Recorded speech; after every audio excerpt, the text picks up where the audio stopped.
Bienvenue à tous dans cette nouvelle vidéo, on se retrouve pour une nouvelle vidéo d'analyse sur les Pokémon de la 8e génération et on continue sur les légendaires puisqu'on approche de la fin de ces analyses pour parler d'Eternatus. Eternatus qui est un Pokémon artificiel créé par Stéros, le méchant et un des antagonistes principal de Pokémon épée bouclier, mais on va voir ce que ça donne en stratégie, c'est le but de cette vidéo. On commence par le type déjà pour commencer, il a un type poison dragon. Alors poison dragon, c'est un type qui est plutôt sympathique. Alors déjà défensivement, il y a beaucoup de résistance, hein, notamment du fait que le type poison soit un des meilleurs types défensifs du jeu.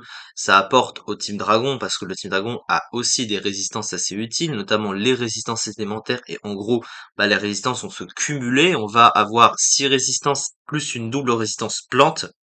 Et avec des résistances assez pratiques au type combat, feu, électrique, eau, poison et insectes qui synergisent globalement plutôt bien avec les types passés en termes de résistance. À côté, on note aussi 4 faiblesses qui sont globalement gênantes aussi, avec une faiblesse dragon, comme il y a beaucoup de dragons en Uber, c'est assez problématique. Le type sol est très joué, le type classe est très joué, le type si un peu moins, mais dans certains cas peut rester dangereux.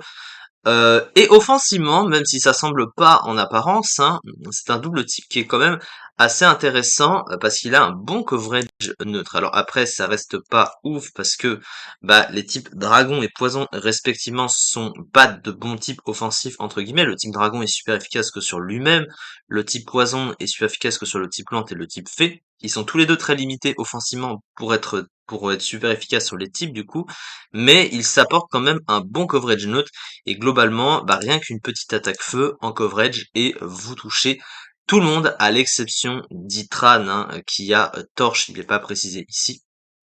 Mais voyez que vous avez moyen, avec un tout petit peu de coverage, de toucher tout le jeu en tapant sur le neutre, donc c'est un type qui a son potentiel quand même. Son talent est le seul qu'il possède, c'est pression, pression qui force l'adversaire à dépenser 2 points de puissance par capacité utilisée, ce qui est assez cancer et très adapté à ce Pokémon parce que il a un type qui est adapté et des stats et un bulk qui sont adaptés, donc vraiment un talent qui va très bien avec son rôle. Au niveau de ses statistiques, eh bien globalement, il a de bonnes stats de légendaire. Il a une attaque spéciale de 145, donc il tape plutôt fort. Pour un Pokémon semi-défensif, 130 en vitesse, c'est un très bon speed tier. Il a un bulk très bon avec une bonne base PV, un 140 de défense, 95 dans les defs. De PV et 95 dans les defs, ouais, je pense que c'est ce que j'ai dit.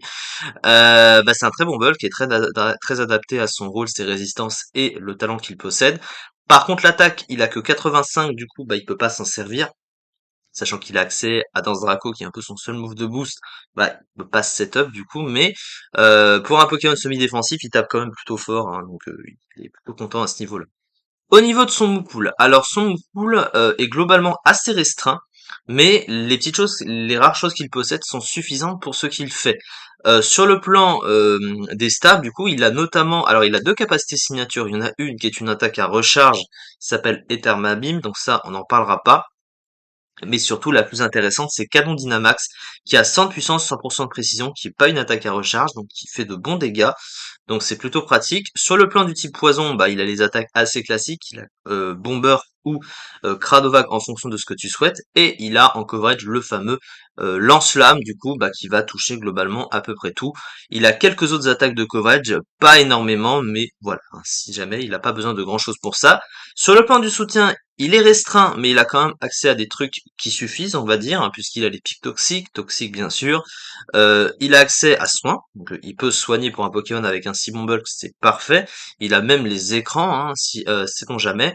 Mais évidemment, son seul move de boost, c'est dans Drago, il en a pas d'autre, donc il a aussi Cosmic Power, hein, mais dans ce cas précis, c'est plus pour affaiblir les capacités de l'adversaire. Donc Cosmic Power peut être utilisable parce qu'il est vraiment très défensif, il a pression, il peut soigner, donc ça peut faire rager l'adversaire de faire ce genre de set.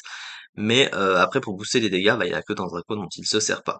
Il a pas grand chose, mais il a quand même un très bon potentiel ce Pokémon et en fait c'est un Pokémon qui est très dur à tuer.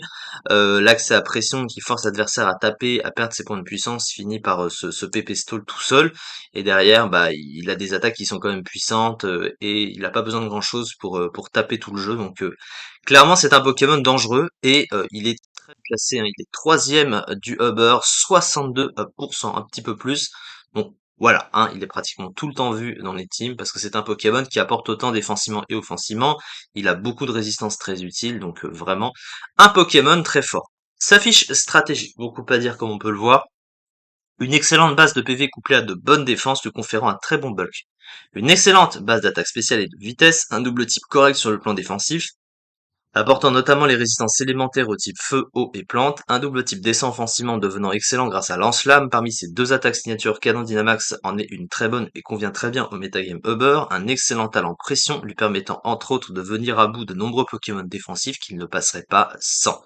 Et un move pool de soutien du coup limité comme on a pu le voir, mais il est suffisant, voilà, bien que suffisant pour son rôle, une attaque inexploitable malgré l'accès à Danse Dragon. Voilà, ça peut rester un Pokémon passif, mais pas vraiment parce que il a quand même une bonne attaque spéciale, alors que des Pokémon qui ont un très bon bulk vont parfois taper moins fort, et quand même c'est appréciable, et puis il a de bonnes attaques, donc c'est vraiment un très bon Pokémon. Voilà en tout cas pour cette petite vidéo, on se retrouve prochainement pour la suite des analyses bien sûr sur les Pokémon de la 8e génération. On va continuer donc sur les légendaires ou fabuleux, sur la suite du coup des choses. Merci beaucoup en tout cas de m'avoir suivi, et à très vite pour la suite.